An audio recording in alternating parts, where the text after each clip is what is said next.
এটার নাম হচ্ছে ডাবল এম পাজল বা MW পাজল। আমার কাজ হচ্ছে যে এটাকে বুদ্ধি দিয়ে সলভ করা, যেটা কিন্তু বুদ্ধি দিয়ে যদি আমি সলভ করি আমার কোনো শক্তি প্রয়োগ করা লাগবে না, এইভাবেই সলভ হয়ে যাবে। এটার নাম হচ্ছে ইনফিনিটি রিং পাজল। এই যে রিংটা উপর দিয়েও বের করা যাচ্ছে না, নিচ দিয়েও বের করা যাচ্ছে না, রিংটা কিভাবে বের করা যাবে, এটা আমরা যদি বুদ্ধি কাটিয়ে চেষ্টা করতে পারি তাহলে এরকম ইজিলি বের হয়ে যাবে। জায়গা মতো ওকে আগের মতো লক করা, সেটাও আরেকটা চ্যালেঞ্জ। এটার নাম হচ্ছে ইনফিনিটি টুইস্ট পাজল। প্রথমে এই দুইটা পার্টকে আলাদা করতে হবে এবং এরপরে দুইটা পার্টকে আবার লক করতে হবে। এটার নাম হচ্ছে স্পাইরাল রিং পাজল। এই রিংটাকে আমার হচ্ছে যে এই স্পাইরালের ভিতর থেকে বের করতে হবে। এটার নাম হচ্ছে ডাবল ভি পাজল। এই পাজলটা হচ্ছে 8টা পাজলের মধ্যে ডিফিকাল্টি লেভেলের দিক থেকে সবচেয়ে সহজ। এটা বের করার জন্য আমি জাস্ট যদি বুদ্ধি প্রয়োগ করি তাহলে আমাকে কোনো শক্তি প্রয়োগ করা ছাড়াই এটা ইজিলি আমি এই যে বের করে ফেলতে পারবো। এটার নাম হচ্ছে গিয়ে হুক অ্যান্ড লুপ পাজল। এখানে আমাকে দুইটা পার্টকে প্রথমে আলাদা করতে হবে, এরপর আবার লক করতে হবে। এই পাজলটার নাম হচ্ছে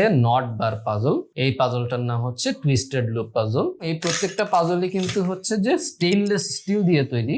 এই 8টা পাজলের কম্বিনেশন ব্রেইন বুস্টার কিটটা কিন্তু খুবই ভালো একটা এক্সারসাইজ করার টুল হতে পারে। এই কিটটা ছোট বড় যে কোনো বয়সী মানুষই ব্যবহার করতে পারবে। আমরা নিজের সংগ্রহে কিন্তু এরকম একটা সেট রাখতেই পারি।